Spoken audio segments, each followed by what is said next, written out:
Swayam Prabha. Digital India. Educated India.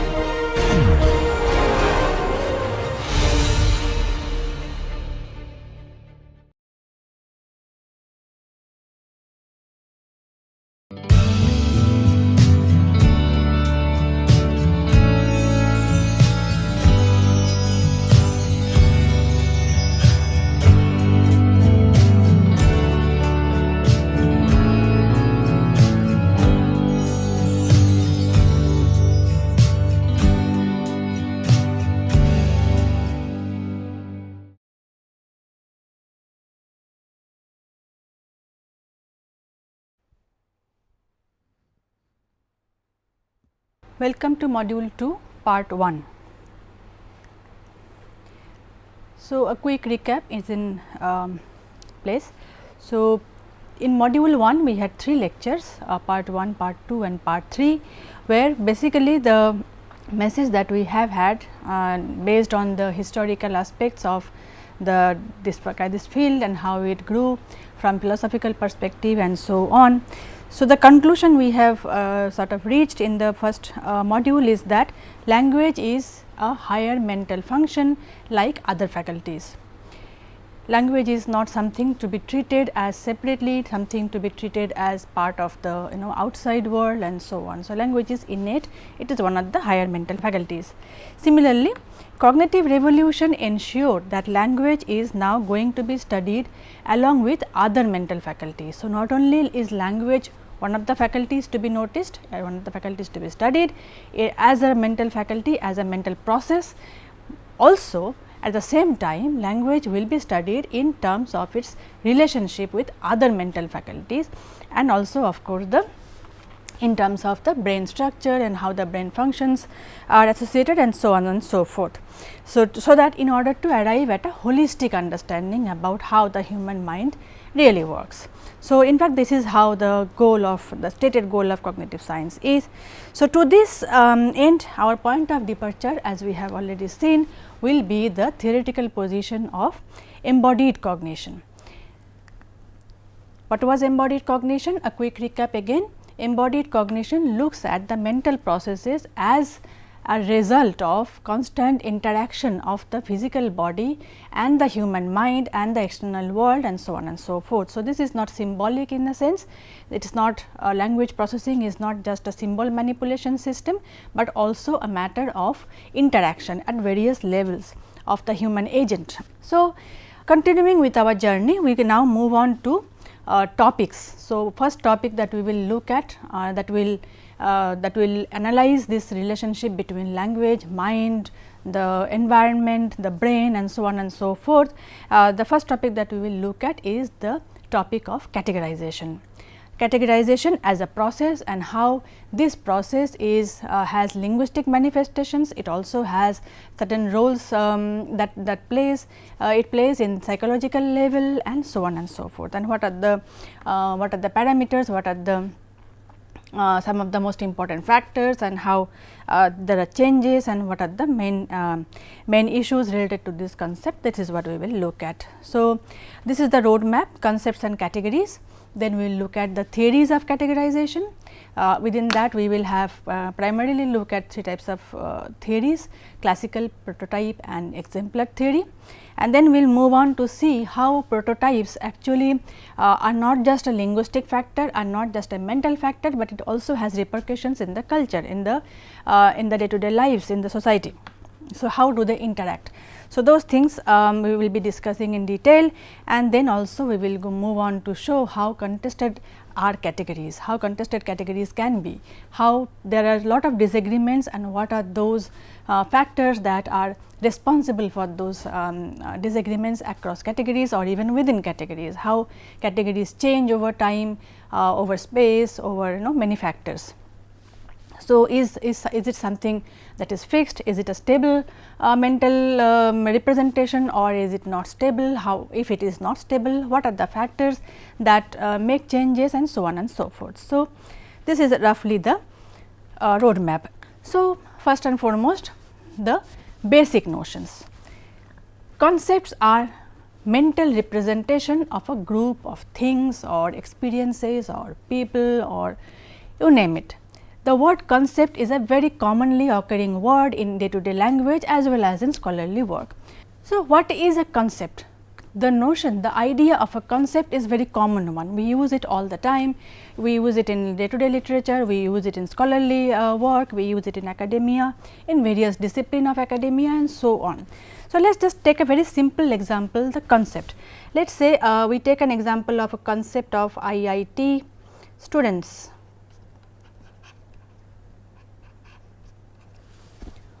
This could be a concept. So, we can easily talk about a concept like IIT students. What does it mean? What does it what are the repercussions of using this word as IIT students? The moment you say this word, the moment you are discussing this word, there are certain notions that come to your mind. What are those notions? You can have various features, let us say. So, one could be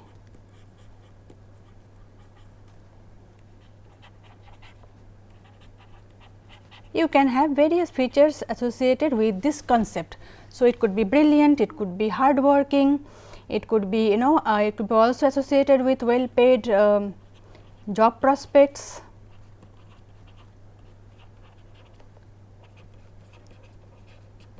And you can go on adding to this concept of what is the idea of an IIT student. The word IIT student is very significant concept in Indian context, because as we all know that to come to IIT to do an engineering course, the students have to go through a very tough examination, which is the JEE, which is one of the toughest examinations in the world, as a result of which the students who come into IITs to do engineering are often the best in that group, and then they have to work really hard to achieve their goals, and at the end of it they many of them get placed in very high, very well respected, very high well paid jobs. So, this is roughly the idea that you have about a concept. So, what does it basically mean? These are the features that you associate with a concept. There is a concept and it has associated features. So, in simple terms, these are the meanings of the word IIT student. Similarly, you can have many other such concepts, simple concepts like let us not even have IIT students, let us just have students. So, the moment you say student, we associate a particular age group, a particular set of things that students do. They study, they they prepare for exams, they write exams, they they look for higher placements and so on and so forth. So, these are associated with a concept, which are typically used as what we typically understand as the meaning of that concept. Now, this is where the idea of categorization comes in. So, the basis of concept is categorization. How did we put all these things together? How did we put brilliant and hardworking and job prospects and this and that, and we have basically we have categorized a particular group of entities as IIT students. So, this is what is categorization. Categorization is at the heart of creating concepts, and categorization is not just a function of language. It is actually a system, a mental function that is beyond, that is not just linguistic, it also is non-linguistic. Because why we say that? Because categorization as a feature, as a mental feature, is not typical to only humans. This is prevalent across the animal kingdom. All animals are capable of doing some amount of categorizing, maybe not as much as humans or maybe not as nuanced as humans, but they do categorize. Remember, we looked at the prairie dogs having language, some sort of a language, a complex signal system that actually have differences across the kind of predators. So, if it is a human, they have one set of signals, if it is a non-human predator, they have another set of signals, and so on and so forth. What does it basically mean? It means that prairie dogs are able to categorize entities in terms of the threat perception, how what is the level of threat from the incoming entity. So, that is what we mean by categorization is not just human, and as a result of which it is not just a function of language, it is a primary mental function that is typical of most of the neural beings. So, neural beings have evolved to do best fit matching. So, whatever you see or whatever you experience, whatever you listen, everything gets categorized, everything gets put into separate boxes in some sense. So, that is what all neural beings have been designed to do. Why? Because it is necessary for survival, as we will see in a short while. So, dependent on the current context and dependent on the goal of that particular context, neural beings, all sorts of neural beings do go through this particular process of categorization. So, remember we also looked at the reality as it is. Is there a real world out there that is irrespective, that remains real irrespective of human intervention, or the reality changes dependent on the human perception, how the humans look at it, how humans choose to talk about it, does reality change. So, there is a philosophical debate even in this case, in case of categorization as well. So, certain philosophers do not agree that human categorization is actually important or any neural beings categorization is important. It does not really matter, because there is a physical world out there which is not dependent on our intervention, on our basically messing with it. But even though it is possible that there is a real world in the sense of the physical world, the sun and the moon and the earth do not change, even if we start naming them differently or start looking at it like them differently, they do remain as it is. But there is no privileged way of categorizing. So, every being has their own way, and there is no one which is better than the other.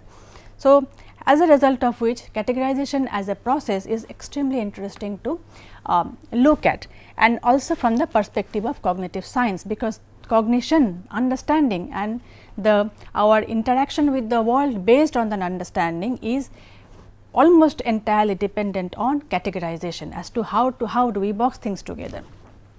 So, categories, that brings us to categories. So, we looked at concepts, that concepts are made up of features which roughly translates to meaning in language, and at the basis of concept is categorization as a process.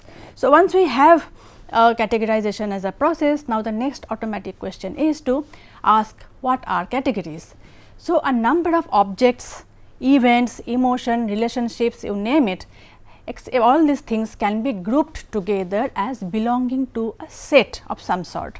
So, a group of emotions can be considered as as happiness. So, happiness does not really mean only one thing. Happiness can mean even you can even have tears of happiness. You can have you can smile, then you can have a broad grin as an indicator of happiness, and so on and so forth. You can dance as an indicator of happiness. So, a lot of things can be grouped together. So, this grouping together of various entities, it can be objects, it can be events, experiences, people and so on.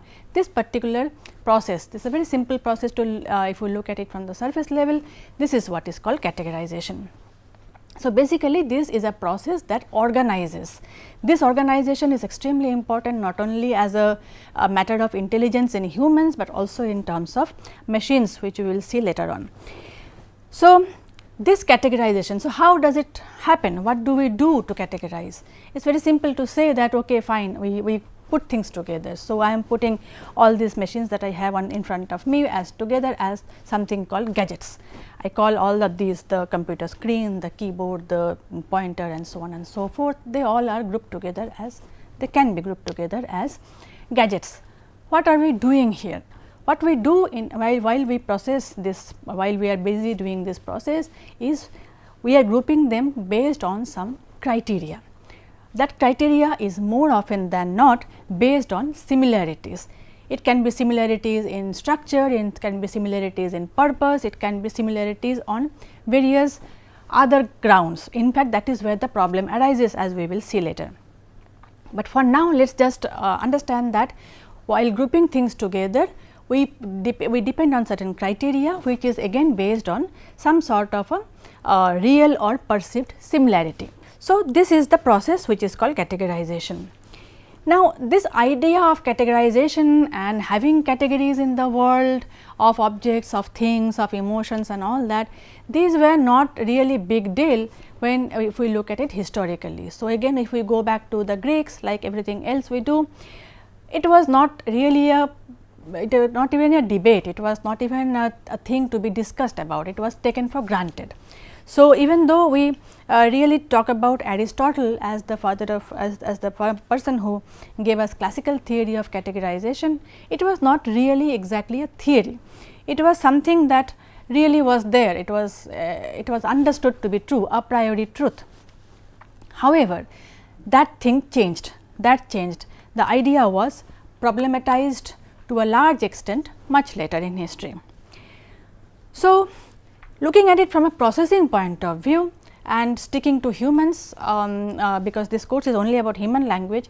So, we will stick to humans mostly. So, human beings categorize all objects and events they encounter. This is a process that is continuously happening with us all the time. It's not conscious, it is an unconscious process. Every time you encounter something new in the environment, it can be human, it can be emotion, it can be an object, it can be an event, we are busy categorizing, we are immediately busy putting it in separate boxes, kind of we are best fit match process. Through a best fit match process, we will categorize our experiences. The reason we do it primarily is for action and survival. Action and survival, action let us come to action later, survival is a primordial instinct. Even when we were cave dwellers, we had to immediately categorize an incoming animal of some sort as whether it can be food or we will be their food. This was something that was as basic as that, our existence dependent on that. So, an approaching predator will have to be categorized as a predator and something that should be either killed to survive or just run away, fight or flight. Whatever action you have to take depends on your categorization and your survival depended on it. Right now at this point of time, maybe it is not so much, most of the time, sometimes it may, but most of the time it is because for action. So, starting from the cave days, the action has changed, but the fact that there has to be an action on the basis of how we categorize the new entities is that remains constant. So, it is necessary for action as well as survival sometimes. As I said, it is an unconscious process and a remarkably fast cognitive process. Remarkably, we in this course we will see most of the processing timings we will be looking at in terms of milliseconds. So, that is what we mean by remarkably fast cognitive process. The moment we see, before we realize, we have already taken a ground, we have already decided what it is. So, this is an example of a very simple thing that can happen to anybody at any given point of time. You see a tiny speck in the sky and you are not hearing any sound that is associated with aeroplanes typically. Anybody who lives near anywhere near airports will probably not have much of a problem, because the sound will be helping you out. But for others, if you see a tiny speck in the sky, you might take a few milliseconds to decide whether it is an aeroplane or it is a bird. Or you see a rope on the road, and if you live in places like where I live, it can very well turn out to be a snake. It depends, of course. If you live in a humid and tropical weather, you will encounter snakes more than just a rope. So, you need to categorize. This is what we mean by encountering things in the real world and immediately having to decide what it is. So, again similarly you can see a fog and a smoke, you have to decide what it is. Of course, if you are in places like in a metro city like Delhi or in any other such cities, it could very well be smoke, but in Guwahati, for example, in where I live, more often than not it turns out to be fog. So, this is what we mean by constant engagement with the world, and as a result of which we need to categorize. Categorization is a constant process. In this course, we will stick to we will use the word conceptual category more often, because categories have representation in the brain, which is basically what the concepts are. So, we call them conceptual categories. So, this is a thing that is backbone of thought, as we have just seen. Since we need to talk about things in a way that gives us in order to even talk about an object or a thing, we need to categorize it first. If we need to talk about an elephant, you need to understand what an elephant is. and everybody should, the people you are talking to also more often than not should share your understanding what an elephant means. So, elephant is not only a large animal, but it also has many other repercussions. Again, dependent on where the idea of elephant in a particular given cultural, social, natural universe, it has different meanings. So, these things, this particular process and the result of that process, which is the process is called categorization and the result is conceptual categories. Now, this set of things are fundamental to language as well as to thought. So, this is what is identified with meaning, as we have seen in the beginning. So, this is very crucial. We will look at conceptual categories, and of course, this is associated with meaning. So, these two things are related. So, conceptual categories is a result of the process, mental process, and when we come to language, when it is associated with language as an output, that is where you associate it with meanings. However, this is not an entirely linguistic process, it is a concept, it is a cognitive process. So, one very interesting thing about this processing is that the ability to categorize is universal, because it is a mental, it is a cognitive process. However, the result of that process is not same, as I have been just showing you. So, if it is dependent on how you categorize an animal like elephant could be somewhat similar in the states of Kerala and Assam in India, but not the same as same as in a country where elephants are not so commonly visible. Elephants are not, they do not invoke any other feeling in you, it does not generate any emotion in you, so on and so forth. So, the result of the categorization is not uniform, and that is exactly where we will dive into in this course, in this particular segment. Now, before we go into the details of categories and what are the differences, what are the theories, let us look at how we acquire categories. There are of course many theories. The most commonly cited processes that are part of creating categories and how do we acquire categories has been given by Lawrence Barcelow, and I quote, there are 5 steps to acquiring categories. So, the moment you encounter a particular object, first thing that you do is creating a structural description of the entity. For example, you can have I am pretty bad at drawing, but let us say something like this.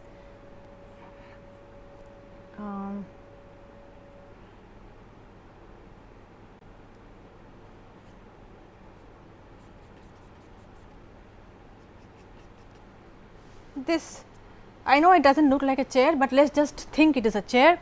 So, now if you, in case you enter into a room and you see an object, this is the object that you encounter.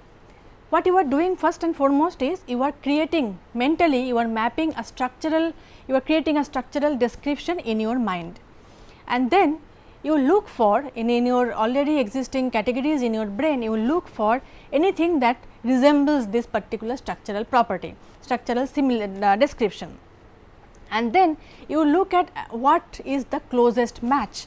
So, for example, this chair is a prototype, is a commonly visible sort of a chair. However, sometimes we have something called designer things. These days it is the time of everything having designer. So, designer food, designer dresses, designer everything, designer lifestyle as well. So, let us say there is a designer chair in the room, and it does not look anywhere close to the typical chair that you are used to seeing. However, what you still do is you map the description and then you try and match the basic properties, basic structural properties of the entity, and you match it with the existing categories, and you think of it could be a chair, it could be a stool, it could be something else, and then kind of you go for the most similarities and then draw inferences from that entity that okay, this seems best fit to be a chair, and then you store that information of the new entity into the already existing category of chairs in your brain. This is apparently how, this is the theory that Barcelow has given, this is how we acquire categories. This is not only in case of a concrete object like a chair, it could also happen with various kinds of abstract entities, abstract emotions, abstract things like democracy, liberty, freedom, so on and so forth. So, what does it mean? So, whatever are the basic features of an entity, we take it out and we map it on an existing category, and we see what is the best fit, where does it match best, and then we add it to the existing category, and we this is how we acquire categories, and this is how we expand our existing categories by adding more and more members to it. Now, moving on to the theories of categorization. So, there are two most well known theories. One is called the classical theory, classical model of Aristotle, that has to do with categorization, and of course, the prototype model. Now, as I said, the classical model is not exactly a model. It was sort of understanding that was taken for granted, that things are part of a larger group, everything is part of a larger superimposed group of a set, and that is because they share certain similarities, and those similarities are based on features. So, this is something like this: if something is x, one is x, it has alpha, beta, gamma and delta features. So, if it is a chair, if an entity is a chair, it will have certain kinds of arrangement of the surfaces, it will have legs to support it, and the purpose of the chair is for humans to sit on, and so on. So, this is what we mean by a category has features, every category has features, and the next step is, if one is x, it cannot be y, because if an entity is a chair, it cannot be a table, as simple as that. This was almost taken for granted. The classic example we have from this theoretical standpoint is that, how do you define a man? Who is a man? What is a man? Let us say. So, a man is a featherless biped. So, there are two categories, there are two features here, one is featherless, one is biped. So, if you remove this, it becomes a bird. If you remove featherless, it becomes feathered biped is a bird, featherless biped is a man, man as in human, man as a category that includes both man and woman and children and everything. So, similarly, if there is a word like uncle, it is not any particular uncle, it is a category of people who qualify to be plus male, of older generation, of the person who is speaking, and of course, minus direct linear descendant. If it is a plus linear descendant, it will be the father. So, it is not, it is a non-linear antecedent, or not descendant, antecedent. So, somebody who is genealogically who has come before you. So, these are the features. This is how classical categorization theory defined categories. So, a category called uncle is a set of these features. These are the features. These features are called necessary and sufficient. So, for example, an uncle could be, you can have an uncle who is jovial. Similarly, you can have another uncle who is very reserved, he does not talk much, somebody who is an adventurer, somebody who just wants to sit in his home and study all day. All kinds of possibilities exist, but as far as Aristotle is concerned, or the classical theorists are concerned, these are not important features, these are not necessary features. What are necessary? Necessary features are those that are the core values of a particular entity, core values of a particular category. So, these are the core, necessary and these are sufficient. You do not need, there are many other peripheral qualities that many uncles might have, but they are not necessary. This much is sufficient. So, this is how the classical theory of categorization really looks at objects that are grouped together as belonging to one category. So, objects are either part of one category or they do not fit. So, each items are either fitting into one category or they do not fit into that category, simply by virtue of having those conditions or not having those conditions. So, there is nothing that can be both a human and a bird, for example, right. So, this is very clear cut, very simple, clean cut distinction, that there are objects which share a range of objects or things that, or people or everything that share a certain set of features which shared by everybody, every member of that category, and those features are very small in number and they are sufficient, they are necessary and sufficient. So, very clean and very simple. These are the implications of that theory. What are the implications, and that is exactly where the problem arises. What holds a category together is that all members of a category share the same features, the same necessary and sufficient features we have just seen. So, all uncles have to be plus male, all uncles have to be older generation, and they have to be non-linear antecedent. All uncles have to qualify for all these characteristic features. Hence, all the members share all the criteria, as a result of which all members of a category will have equal status. So, no uncle, no instance, no particular token of uncle is better uncle than another uncle, for example, or no man is more man than another. So, there is no hierarchy, there is no gradation among the members of a category, all members have the same status. Now, obvious implication of the second point here is that categories have very sharp boundaries. So, there is a very clear cut division between what is and what is not part of a category. These are the serious implications of classical category. Now, when we talk about man or an uncle or a chair, things are very simple. However, things get a little complicated later on if we look at certain things that are more abstract in nature. These changes actually happened pretty recently. Classical model was fine for a very long time, but it was a speculation based understanding, there was no empirical research at that time. So, this continued. However, as we have seen, cognitive revolution brought in a large amount of changes in academia, in various academic inquiries, scholarly enterprises, and there were many new disciplines that came out, and empirical studies actually became the flavor of the day. A lot of empirical data in terms of all sorts of academic disciplines started pouring in. One particular domain which is important for us in this particular domain is the area of cognitive psychology. Cognitive psychology saw a lot of changes around this time with lot of empirical data, with lot of experimentation happening. There was a lot of real life data collection based on experiments. So, that empirical data, once we had those empirical data, there are new questions that were being asked, and that also affected the domain of categorization. So, it was Wittgenstein again and then Eleanor Roche who pointed out the problems with the classical model. Wittgenstein was the first one to literally puncture a hole in the classical theory.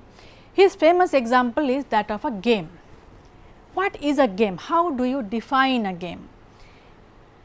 In India, if you ask somebody tell me about what is a game, more often than not people will give you they will start with cricket, because cricket is like a religion in India. So, it is the game. Of course, now after the Olympics more people are tuned into other examples of games, but still there are differences.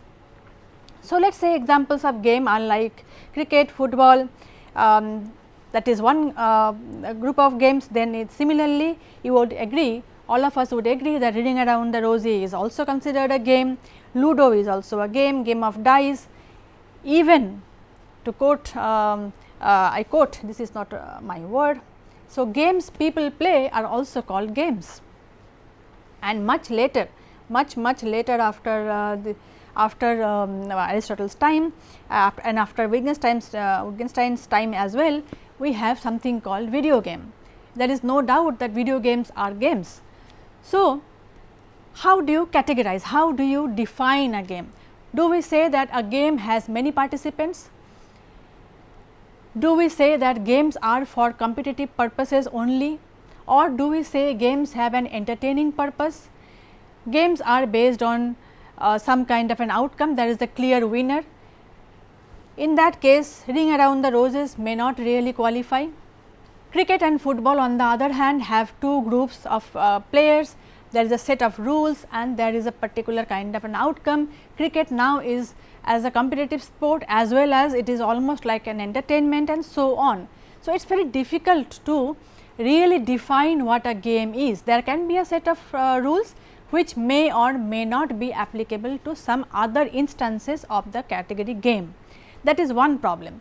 Similarly, if you ask, let us imagine an alien comes onto the earth and they do not have any understanding of what a game is and you have to teach. So, alien asks you, what is a game? They have no idea, they are serious people, they do not play. So, we have to tell them what a game is. What game will you teach them? Will you teach them snake and ladder? Will you teach them Ludo? Will you teach them any other board game? Or will you teach them an outdoor game? Will you teach them something that is strongly competitive, or will you teach them something that is more of entertainment and less of competition, that requires, or something that requires more physical prowess, or something that requires more mental agility like chess? What would be the one game that you will pick up? This is where the problem lies. This is exactly what Wittgenstein pointed out.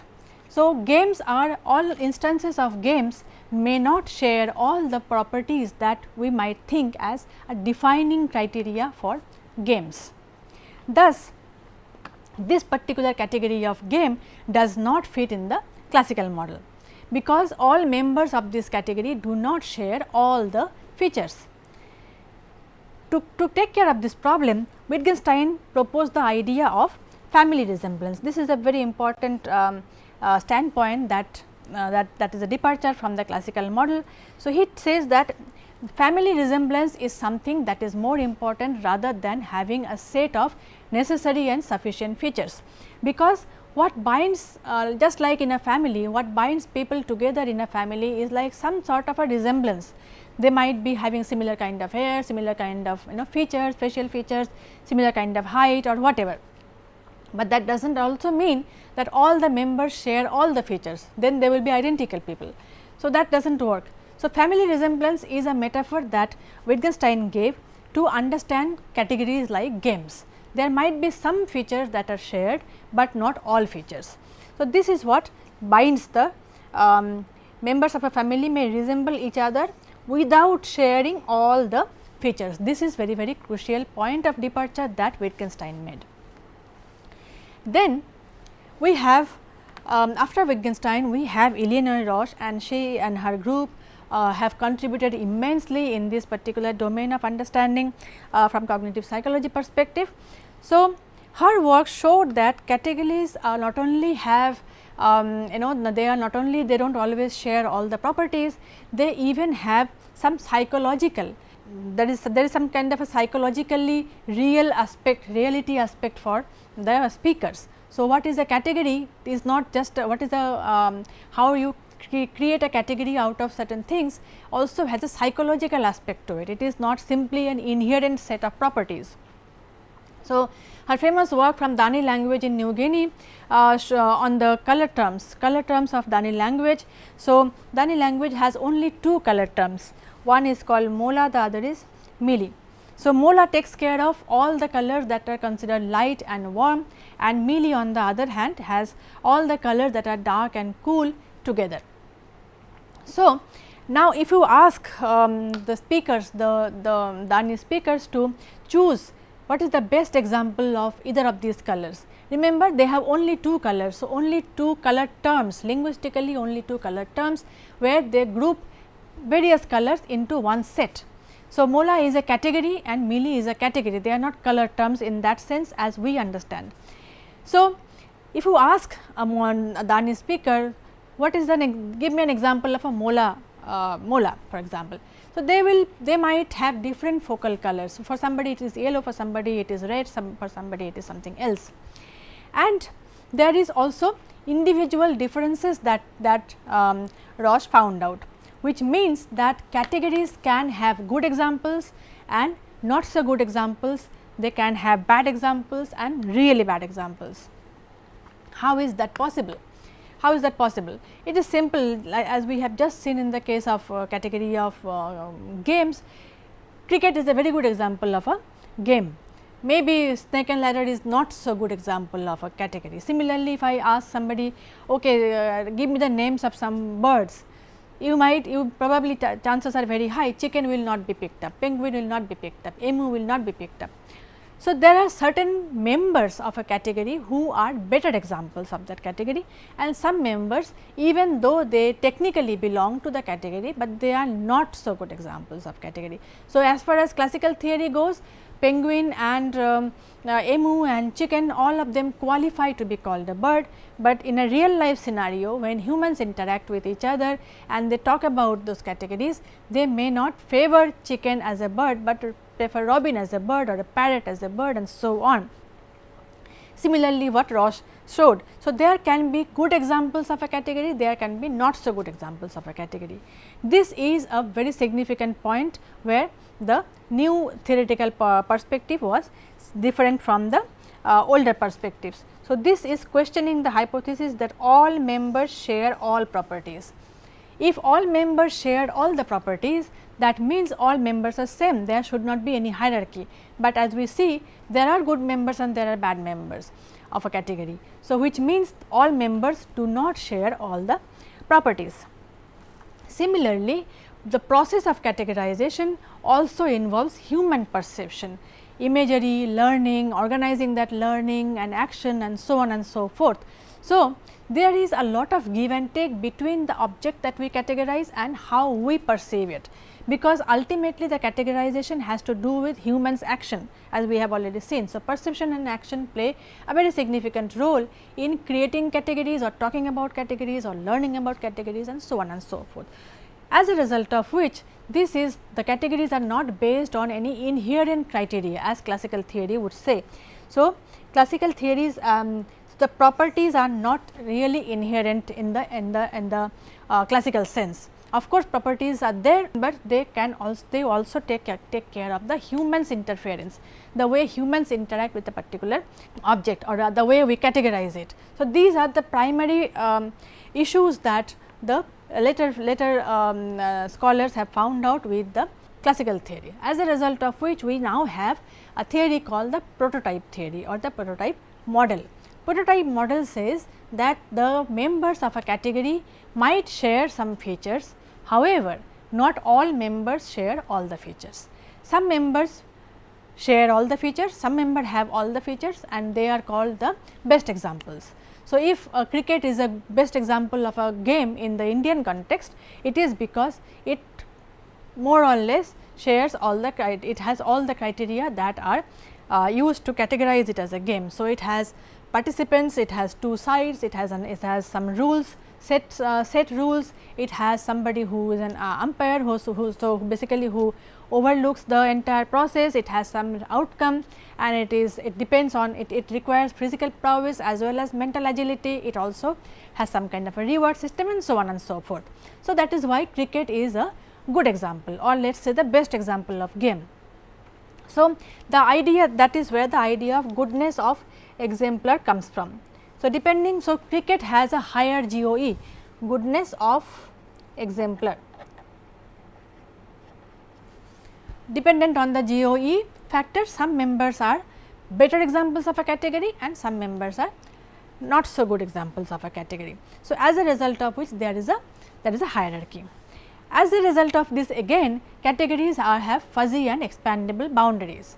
So, classical theory cannot answer as to why video games could be included into the category game so easily, but this particular theory does answer. So, there are prototypes of a category and there are many other members as well. So, prototype of a category is the one with the highest GOE, some member who has all the features, but other members are also there. So, there as a result of which the boundaries are fuzzy, boundaries are not rigid. So, you can include more and more members. So, if there is a resemblance, family resemblance, you include more members. That is how we could include video games, we could include games people play and so on and so forth into the category of game. Similarly, many other categories. So, as a result of which these are the implications of the prototype model. Now, this model this has come from cognitive psychology, the domain of cognitive psychology, where Elena Roche and a group worked. Now, this was taken up, this theory was taken up in other disciplines as well. So, in philosophy, John Austin said that words are organized around the sense of words. So, when we talk, when we have certain sentences or words or phrases that are kind of grouped together as a part of belonging to a higher category, they are grouped around the sense of those words. So, he gives an example of healthy. There is a prototypical sense of the word healthy and there are some non-prototypical sense of the word healthy. So, the word healthy basically means somebody having a healthy body and healthy mind, that is disease free and so on and so forth. This is the prototypical meaning of the health of the word healthy. However, there are peripheral words, there are also non-typical, non-prototypical senses who are also grouped together with the idea of the sense of the word healthy. So, what are those non-prototypical senses? They are healthy exercise, which basically means exercises that will lead one to be healthy. Similarly, healthy complexion, so which is a result of being healthy, somebody having a good complexion which is a result of being healthy. So, these are the non-prototypical senses. So, that is how in the domain of philosophy John Austin uses the idea of prototypes. So, prototypes are used not only in psychology, but also in philosophy, and of course, then comes the domain of linguistics. George Lakoff is one of the most important figures in this domain. George Lakoff says that even linguistic categories can be understood to be organized in terms of prototypes. How? He gives many examples. So, we take the example of noun here. So, in any textbook for children, in the school textbook, the first thing that you learn, the grammar that teaches you is noun, what is a noun, what is a verb, what is an adjective, and so on and so forth. Language teaching always starts with the teaching of grammar, and that too with categories like this. So, what is the category noun? How do we categorize a noun? Nouns are words that are used to describe people, places and objects. It seems very harmless, it seems very unassuming, very simple kind of an explanation, but you see even here you can see the prototypical use of the categorization process. So, these people, places and objects are the prototypes of nouns. Sometimes there are many nouns which do not really fit into these things. There are things that are all nouns, but not neither people, not places, not objects. For example, beauty, for example, constitution, for example, institutions, education. These are nouns, but they are neither place nor objects nor people. So, this is how Lakoff says, even in case of grouping something as simple as a noun, we are still going by, the human mind is still using the idea of prototypes while defining a simple thing as noun. Similarly, for learners, when you teach whether it is a first language learner or second language learner, so the learner, primary level learners, when you start teaching them what nouns are of a particular language, let us say for English for example, so chances are very high we will start with words like water, bread, school, bank, simple things, simple nouns first, and then gradually move on to complex, less prototypical nouns like finance, institution, morality and so on and so forth. So, according to Lakoff, even language, even grammar is considered to be objective. Grammar has nothing to do with human subjective intervention, but even there are prototypicality that is imbibed into it. So, this is how we can actually look at the differences in the form of a chart. This needs a bit of editing, which I will do later. So, classical model, so you can see all members share the same set of features. When the prototype model, they do not require to share the same set of features. The best examples have all the features, the others may not. So, clear and rigid boundary, on the other hand there is no clear and rigid boundary, and so on and so forth. Now, Eleanor Roche, as we said, that classical theory was not based on any empirical evidence. There was no empirical data collection that was happening. It was just based on speculation. But with the beginning of cognitive psychology, with the advent of cognitive revolution and experimental studies, lot of empirical data started coming in. So, there was lot of experiments that Roche actually carried out. So, there are many types of experiments that she carried out. One was the production of examples. So, what was the task that she gave? She gave the task, subjects were asked to list members of a category.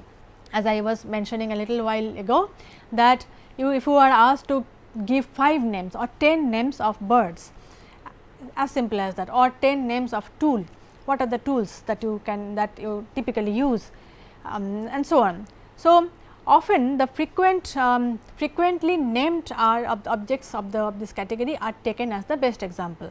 So, what you will see is more often than not most people in any given scenario will give certain names as the in the first 5 numbers, and then the 6, 7, 8, 9, 10 will be certain others. So, there is a consistency in the order of those items in the list. So, typically there will be bird, and bird will be bird in the category bird, there will be parrot, there will be robin, there will be sparrow, and so on and so forth. So, these are so the ones that are mentioned first in the list, in the first in the top part of the list are considered the better examples of that particular category. Hence, the order is very important.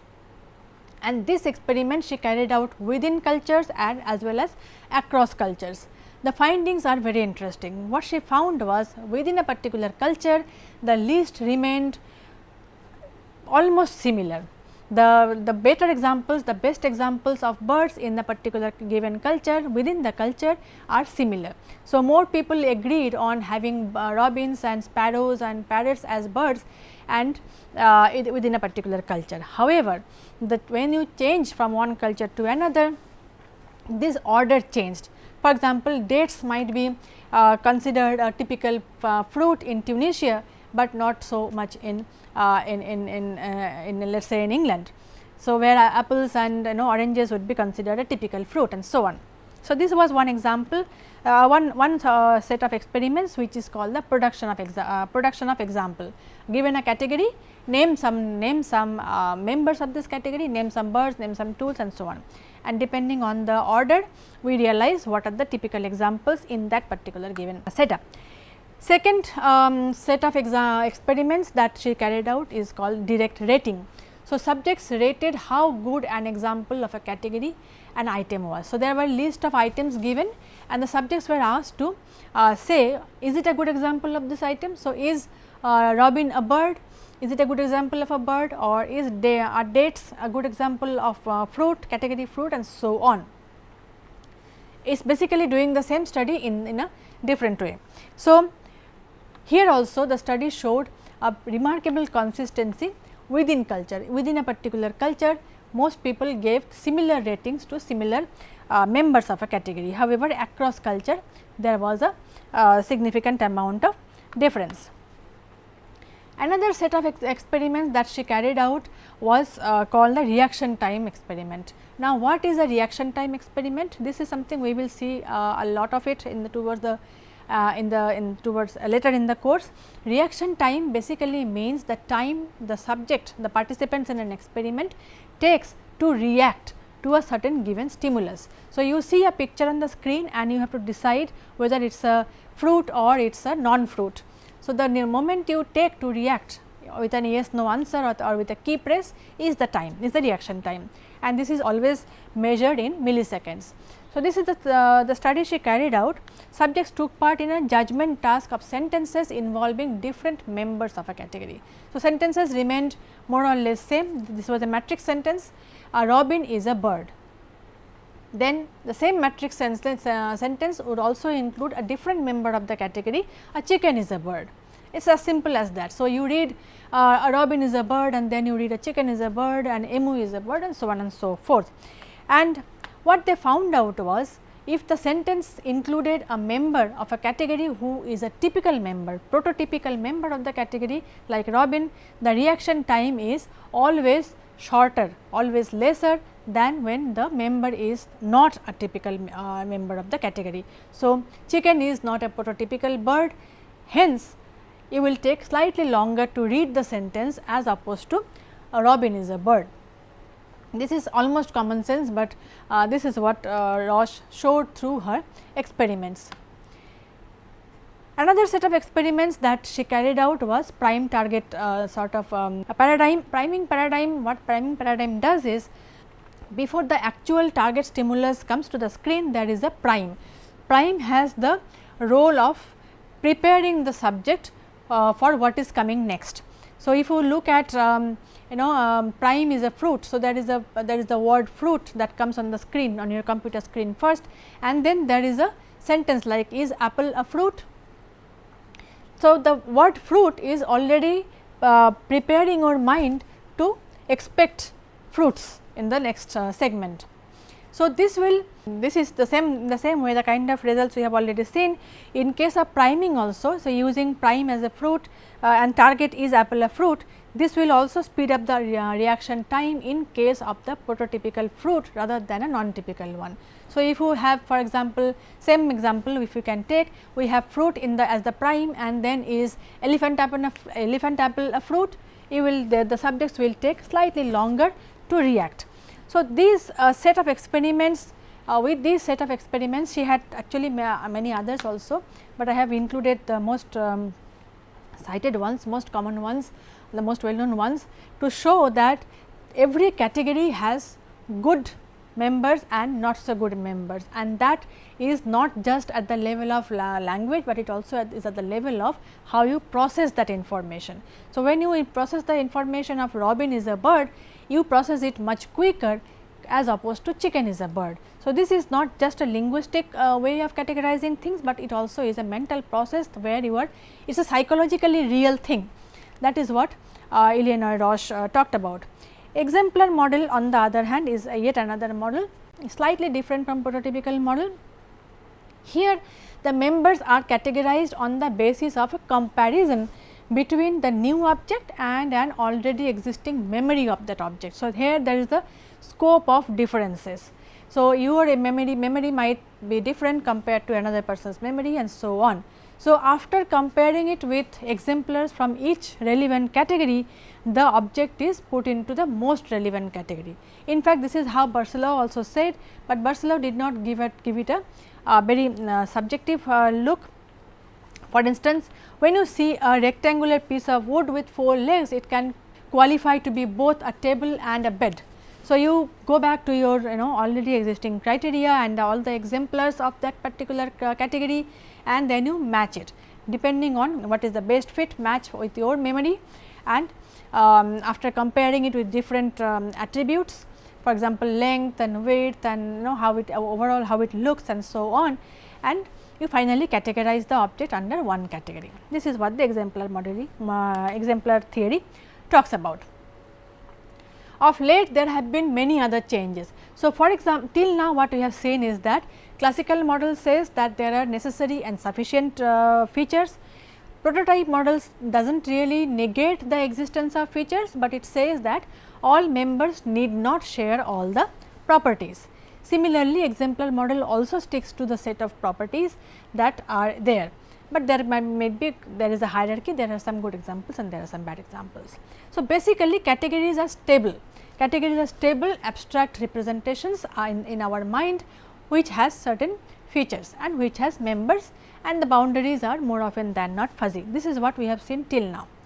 However, of late there are more questions that have been raised, and Lawrence Barcelot has given us an idea of the ad hoc categories. Categories are not always stable. There are also possibilities that categories might be created on the fly. For example, if dependent on purpose, for example, you have a category called things to take on a hike, or things to take for a picnic, things to take on a vacation, or depending on where you are going for vacation, things will change. Things to take on a vacation in summer, things to take on a vacation in winter, so on and so forth. So, here what Barcelot basically tries to show is that categories can be created, they can be ad hoc, they need not always be very stable categories. So, for example, if you take things on a trip, you can clothing to take on a vacation, they can be of various types of clothing. You do not need to be having only one particular type of things. Things to take on a trip will not necessarily fit into any objective criteria. You can take on a trip, you can take sunglasses, you can take hats, you can take sticks to help you out with the rock climbing and so on and so forth. So, they are disparate items, they are different items, clothing item, medicines and various kinds of things put together entirely based on the purpose for which they have been put together. So, purpose and goal gives a very strong reason to create categories, which is of course not fixed.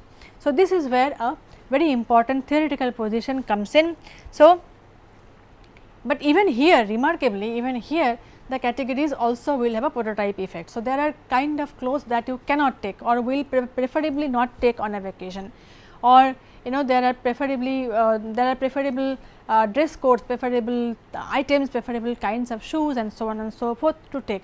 So, even when you are creating a category which are not stable, the category based entirely dependent on context and goal, even then there can be a prototypical effect. So, as a result of which there are new challenges. So, ad hoc categories use goal driven criteria and thus challenging the stable aspect of the category formation. So, categories are not stable, but variable depending on many factors like goal and context. Now, context is a very complex notion to tackle in terms of category formation. So, because context automatically brings in the cultural context where it has to be used, where in the context where the categories are to be used, and that really literally opens the Pandora's box. So, what is the, for example, what is the prototypical drink taken in a break? Very simple, very harmless question, but it is not, it will not elicit the same answer in different cultures. In India, for example, if you ask anybody what do you take, what kind of drink do you take when you take a break, more often than not it is tea, chai break. In fact, there is a word called chai break or tea break in India. So, this is the typical drink that you take, but if you go to US, more often than not it could be coffee, or in certain other European countries it could be black coffee, very typical drink to take in a break. Similarly, what is a typical fruit? A simple question, what is a typical fruit? It will change dependent on the cultural context, dependent on the environment, dependent on where you are talking about. Even the idea of summer, what does the word summer, the idea of summer that we have in India versus what you have in Europe is very different. Of course, nowadays there is a lot of homogeneity. Even in India, people put pictures in Insta and Facebook, summer is a good time, summer is a happy time, but more often than not in India, in countries like India, summer is not exactly a very happy time. It's the heat can be oppressive. In fact, the idea of summer as a time to go out and enjoy in the sun was probably responsible for people dying of heat wave in France a few years back. So, in India, the heat waves are considered a part of summer, an integral part of summer in the northern part of India. So, but not so much in the European countries, and so on and so forth. So, context matters a lot about in terms of creating categories. Now, we have seen dependent on goal and purpose, categories and members of a category might differ. Then we saw that dependent on the environment, the culture and so on, categories can differ. Not only that, there is even individual variation possible. That is what again Barcelos showed, that there is only about 50% of overlap of features among participants when asked to list properties like bird and chair. Something as simple as that, something as concrete, as tangible as a chair. If you ask 2 different people, 10 different people to list features about what are the features of a chair, there will be only as he found out, in fact, it was not even 50%, it was about 47-48% of overlap across participants. So, there is a 50% agreement among the participants as to what are the classical features, what are the typical features of a chair. So, you can see that there is even individual differences. Not only that, he found out that the same participant might list different features on different occasions for the same task, for the same object, while categorizing the same object. So, the story so far is that categories have features. Not all members share all the features, that is where we are today. The members that share the most features are the prototypes of that category, and this is irrespective of what kind of category. So, it could be an ad hoc category as well as a stable category. Categories can be stable, categories can also be ad hoc, like things to take on a trip and so on. Category boundaries are expandable, they are fuzzy, and categories prototypes can change across culture and goals. So, even though there are prototypes of a category, it can change dependent on the culture, dependent on the goal and so on, and this variation is also seen at an individual level. So, we see already the idea of categories, which was taken for granted as an a priori truth in Aristotle's time, has already become problematized in modern time. It is not anymore a simple harmless concept. So, prototypes in culture, this is at the theoretical level. Now, we move on to the how it really shows up in real life, prototypes in real life. So, intercultural understanding is one place where we see these prototypical differences in prototypical members of a category, as to how it can create some misunderstanding, it can create debates and so on. So, abstract domains like emotion, personal relationship, political concepts and etc., create a lot of misunderstanding across culture.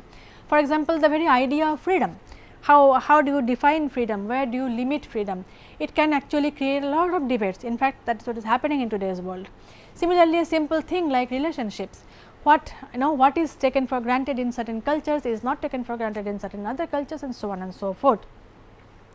Why should this be important? Okay, fine, languages are different, cultures are different, and hence those cultural ideas as coded in the language is also different.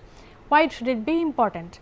It becomes important, one of the places where it becomes important is when one has to learn a language. It can be a second language, foreign language and so on and so forth.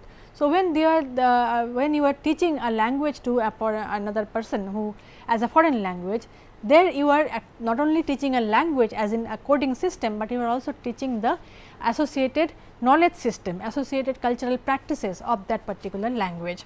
So, that is when it becomes a very crucial factor as to bridge a gap between the prototypicalities across the cultures. An example of this is given by Donald Kay in his study by using the word propaganda. So, the study went like this. There was a conversation happening between native speaker and non-native speaker of English. Native speaker was a Canadian native speaker of English, the non-native speaker was a Chinese speaker of English, and they are discussing a particular segment of sentences like this. So, a sentence like, the stories written in the newspaper today are not entirely factual, they are largely made up for certain political purposes, for me they are lies and sheer. So, there was a gap here. Now, the native speaker, that is the Canadian speaker of English, said, I think the word propaganda suits best here. The word propaganda is suitable in this particular scenario because propaganda basically is something that is more often than not is made up of lies and are not factually correct and so on and so forth, often used by certain groups with vested interests, often they being the political purpose for political purposes and so on. To this, the non-native speaker, that is the Chinese speaker, this non-native speaker is the Chinese person here in this study. So, the Chinese person, the Chinese speaker says, but propaganda is not a negative thing at all. Propaganda can be neutral, propaganda does not have to be lies, it actually can give you information. Propaganda can mean giving information. For example, in China it is considered a neutral item, because the government has a department that gives information to about all the ongoing policies and so on and so forth to the public, and this is what we understand as propaganda. So, you see something as simple as a word like propaganda can have such drastically different understanding across culture, and this becomes this is a very simple example of how it can become difficult to teach English to that person, because he already has a different notion of the idea of propaganda. Similarly, there are ideas about certain other domains like color terms and kinship and so on and so forth. So, basic color terms is another domain where, as we have seen, Roche had worked in terms of Dani language, and also another group of people who worked most notably is Berlin and Kay study, are very famous. They worked on color terms across languages to find out if how languages differ in terms of focal colors, how many terms of language, how many color terms languages have and how they differ, what is the range across the spectrum and so on and so forth. And they saw that the variation is arbitrary. Now, focal colors are the best example of a color category in a language. So, what is yellow? There is a focal color yellow in the spectrum that goes from let us say red to orange, red and orange and yellow and so on. So, where exactly is yellow placed in that in this particular thing? For me this could be yellow, for me this is the yellow, for some people this could be the yellow. So, this is what is the idea of focal color. Similarly, for me blue could be this focal color blue, but for another person this could be the blue that really stands out, the typical blue is that. So, this is where languages differ. Now, he found out that their work found out that the world's languages differ enormously in terms of the basic color terms. Basic color terms can differ from having 2 terms to 11 terms. So, Dani we have already seen has only 2 colors, Mola and Mili color terms, but English has 11 focal color terms. So, that is what the range of color terms that world's languages offer.